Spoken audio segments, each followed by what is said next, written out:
Soyez les bienvenus dans le parc éducatif Guy Weber, un havre de paix situé à Saint-Aubin-le-Coff, à environ 20 minutes de Dieppe, qui est ouvert toute l'année au public. La faune et la flore y sont très diversifiées, avec des variétés d'arbres venus d'Asie et une réserve ornithologique reconnue. Ces 8 hectares sont entretenus par des personnes en situation de handicap qui sont logées en interne ou pour la majorité en externe. Le parc abrite également une API. Venez découvrir ce véritable petit paradis qui gagne à être connu. Reportage.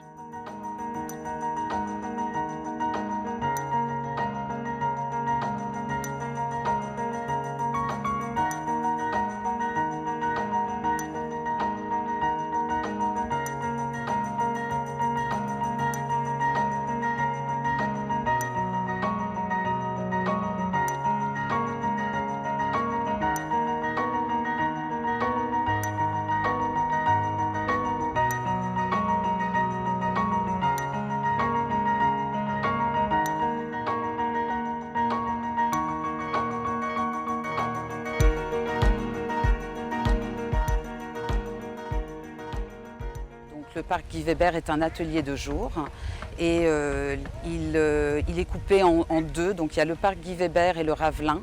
Donc au total, il y a plus de 40 personnes qui sont accueillies. Il y a le côté rural, donc ici, avec un très très joli parc, et le côté plus urbain avec le Ravelin. Donc ils font beaucoup d'œuvres, de choses naturelles sur ce parc. C'est un magnifique parc qui nous a été donné, c'était une donation dans les années 80, je crois, de mémoire. Alors l'APEI est une association dirigée par un conseil d'administration. Et donc ce conseil d'administration a un bureau, ce bureau assiste le président et nous prenons des décisions sur des nouveaux projets, l'amélioration, toujours dans le but d'améliorer le bien-être des personnes en situation de handicap. À l'intérieur du parc, des bâtiments ont été aménagés pour pouvoir accueillir des personnes en situation de handicap. Pour certains, un logement et pour tous des salles d'activité pour pouvoir travailler et profiter de loisirs avec l'accompagnement de 4 éducateurs.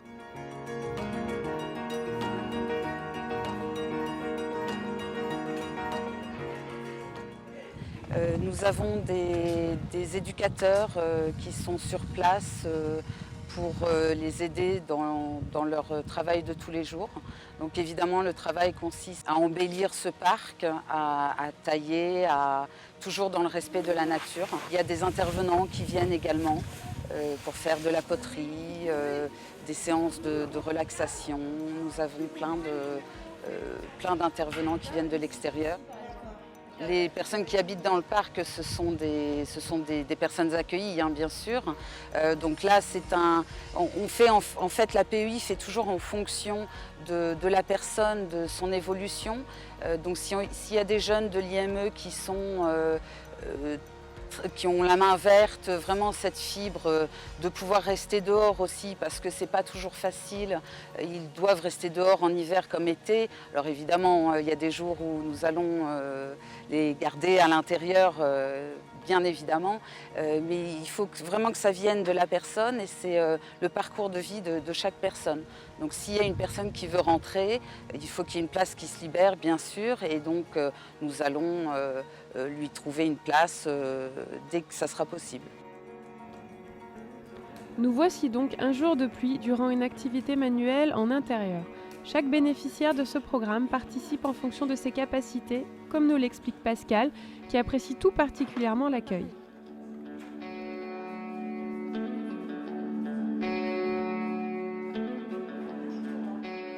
Je bricole un peu partout avec les gens d'ici. Déjà, on fait déjà le café pour les gens qui viennent travailler le matin.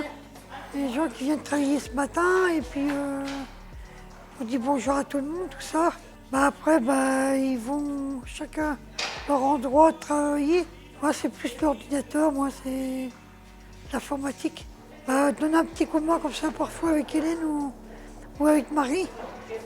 Voilà, la vaisselle. Parfois, donner du pain aux poules. Parfois, je fais la visite avec les gens d'extérieur qui viennent visiter le parc. Ici, c'est l'accueil, on reçoit des gens du public, les enfants, Il y a un monsieur qui vient parfois en vélo. On lui paye un café, il veut la confiture. Il vient parler avec nous. Ah, c'est bien, hein, pour moi c'est bien. Marie, en fait, elle est là pour nous aider à nous faire du travail. Hein. Je m'appelle Marie Le Cacheur, je travaille au parc Guy Weber depuis 8 ans en qualité d'éducatrice. Je suis aussi coordinatrice d'équipe. Ici, c'est un atelier de jour qui dépend de l'APEI de Dieppe. Nous accueillons 25 personnes en situation de handicap chaque jour, du lundi au vendredi, de 9h à 17h. Nous sommes 4 éducateurs et une personne en CAE qui vient en renfort, surtout sur l'entretien extérieur du parc. Nous proposons différentes activités. Alors d'abord l'entretien du parc, il y a 8 hectares arborés, plantés. Donc les participants travaillent sur les tontes, ils font du désherbage, la plantation d'arbres, la taille.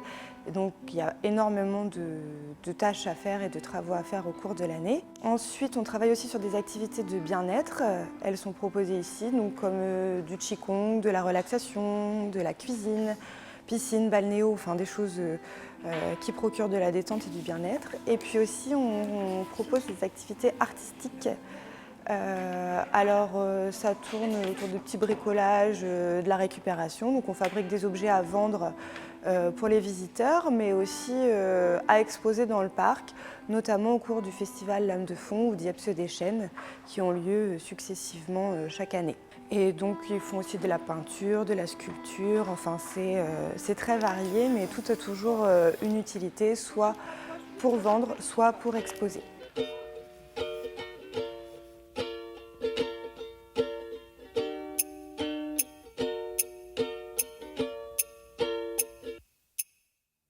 De nombreux objets en accord avec le paysage sont dispersés dans le parc pour le plus grand plaisir des visiteurs.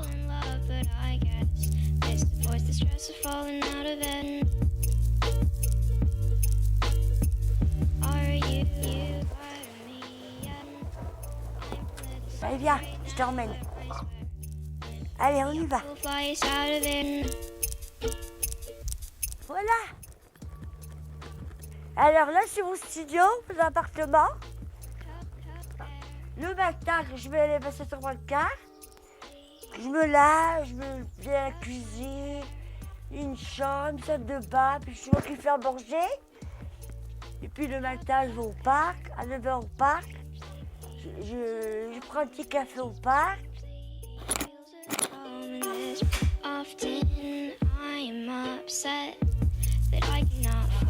Alors là, j'ai la télé, coin salon, une chambre, la salle de bain pour se laver, la bobo, la douche, j'ai la toilette, le linge, là c'est un petit buffet.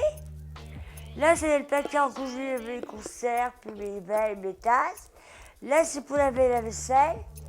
Est-ce que tu peux juste m'expliquer, ça fait combien de temps que tu es ici? Oh, ça fait longtemps, hein. Ça fait longtemps. D'accord. Qu'est-ce qui te plaît ici? Beaucoup de choses. Comme quoi, par exemple? Le ménage, la poussière, regarder la télé, écouter les BD. Oh, je m'ennuie pas chez moi. C'est calme, on s'occupe, on mange de l'air, on ramasse les feuilles, puis voilà. D'accord. Et le parc alors, tu le trouves beau? Oui, très beau, c'est bien.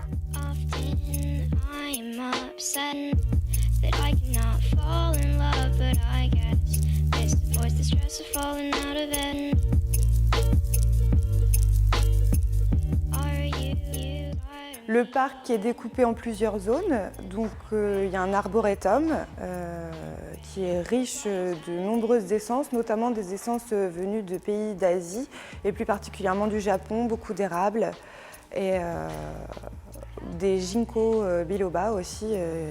Il y en a beaucoup dans le parc. Il y a une saulaie, donc on a une centaine de variétés de saules différentes. ici au parc. Donc, ce qui est très intéressant parce que le parc est une zone humide, c'est inondable. Donc quand il y a de grandes périodes de crue, les arbres boivent rapidement l'eau et ce qui fait que ça se réassèche rapidement. On a aussi un rucher, on travaille avec monsieur et madame Fourneau. Ils ont entre 15 et 20 ruches toute l'année au parc. Comme nous n'utilisons aucun produit phytosanitaire pour l'entretien du parc, tout est fait naturellement. Voilà, les abeilles se plaisent et sont protégées au sein du parc. Il y a aussi un parcours de santé qui est accessible à des personnes à mobilité réduite. Donc ça plaît beaucoup aux enfants, mais il y a aussi des sportifs qui viennent s'entraîner ici. Il y a une réserve ornithologique aussi, on travaille avec le GONE, l'ancienne LPO, la Ligue de protection des oiseaux, et qui font à peu près tous les 2-3 ans un recensement de toutes les espèces d'oiseaux qu'on peut avoir au parc. Et ça répond à des études qui sont faites sur tout ce qui est milieu humide dans la vallée de la Varenne et de la Béthune. Il y a aussi une maison de sorcières qui va être en cours de rénovation dans les temps à venir parce qu'elle a mal vieilli. C'était une cabane, voilà, ça reste une cabane, mais le projet est à venir. Et d'ailleurs, autour de ça, on organise des manifestations comme les chasses à l'œuf, Halloween. Donc en général, c'est 2 mercredis, une fois pendant les vacances de la Toussaint et avant les vacances de la Toussaint, et une fois pendant les vacances de Pâques et un autre mercredi avant les vacances de Pâques. Et toutes ces manifestations sont communiquées sur le Facebook du parc.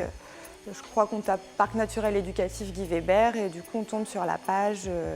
On accepte tout le monde en amis, donc il n'y a pas de souci là-dessus. Et puis il y a d'autres manifestations comme les foulées partagées, qui est un événement sportif.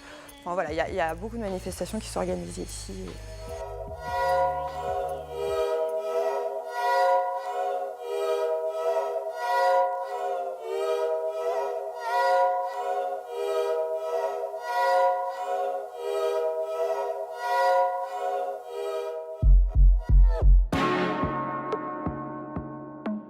Donc on travaille beaucoup sur la biodiversité ici.